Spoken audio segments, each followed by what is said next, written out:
Welcome everybody to a review of the latest Indicator release, and that is 1966's The Big Gundown, with this really rather nice new box artwork that they've produced for it, because as per usual they give a solid box for these releases.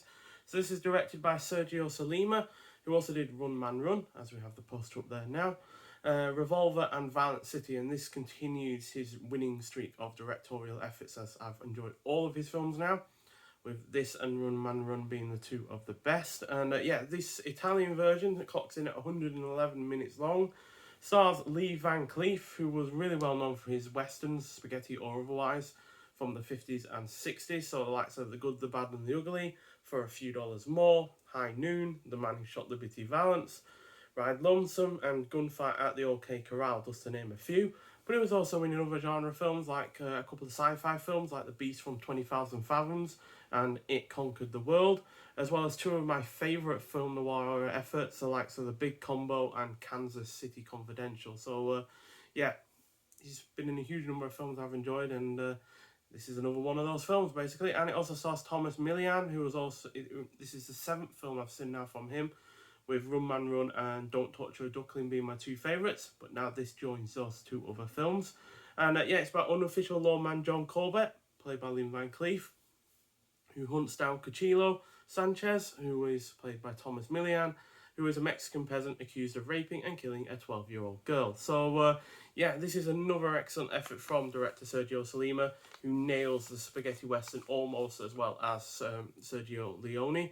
And Sollima not only nails the direction of this film, but he's aided by the stellar work of Ennio Morricone and the really rather good pair of lead performances from Van Cleef and Millian. The rest of the cast is also decent. It is well paced, has a wholly engrossing plot. The cinematography is on point. The action scenes are well handled, with some spurts of entertaining violence, like a knife in the neck and blood spurting out, or a head shot with a knife or anything like that. And there are plenty of enjoyable character interactions as well. And the score by Morricone is easily one of his best. It's not his absolute best, it's not going to be his most iconic score, because obviously his stuff with Sergio Leone is definitely a bit more on the iconic side, but it's still a really, really good effort. And I really like the main theme that runs over the credits, which sounds sort of like a Bond song, sounds like kind of a Shirley Bassey effort, with it being big bombastic vocals and really rather catchy chorus. So excellent film throughout, and this release by Indicator is again another stellar effort from them. I think they do, as much as I love their box sets, I've got like 12 of them now, I think it's these single hard box releases that are their bread and butter, quite frankly, because they've released several now that I've enjoyed, not hated any one of them by any stretch of the imagination. And this is another superb effort from them. So you get 3 versions of this film. Like I said, I was talking about the Italian version that clocks in at 111 minutes long, but there is a 95-minute extended US cut and an 89-minute US theatrical version across 2 discs. So you get the Italian and the US extended cut on the red disc, and the US theatrical version on the yellow disc. And whole host of extras in here as well. You've got Thomas Millian acting on Instinct from 2013, which is a 30-minute retrospective of his career, I imagine.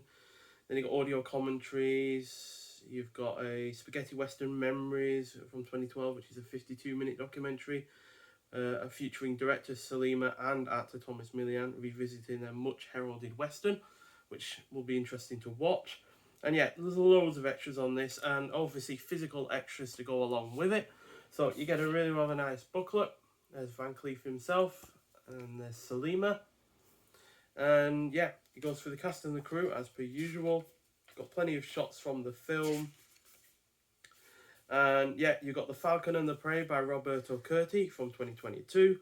You got, to be honest, this film was supposed to originally be released in December alongside Remember the Night, but for whatever reason it got delayed. So even though these are 2022 extras, they are still new extras. And you got Mr. Mean, Lee Van Cleef. Then you got Thomas Millian Now Only Shoots Westerns by Alberto Cereto, which is from 1966.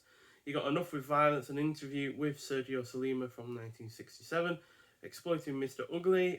You got Italian westerns as political parallels by Ignacio Ramonte from 1980. So it's really good that they've able to collate these, these write-ups and interviews and whatever else from way back, because it could have easily been lost.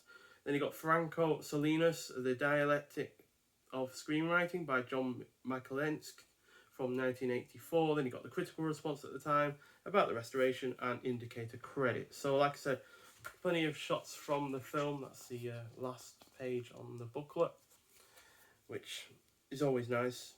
And yeah, the restoration itself is a Sony 2K restoration. Yeah, and the film's original mono soundtracks were remastered at the same time as the film, which is all very nicely done. There's one of the Italian posters.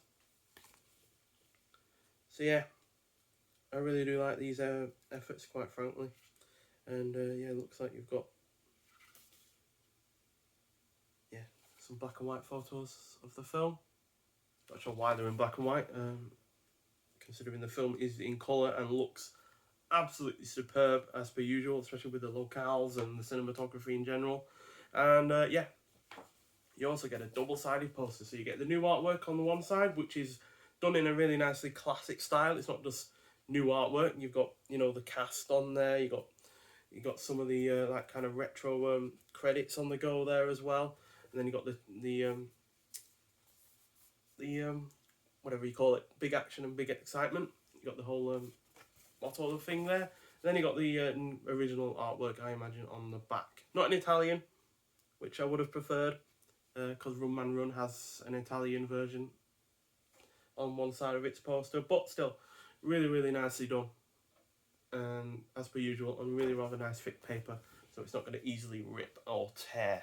So yeah, they've only made 5,000 of these, so get out there and get it if you can.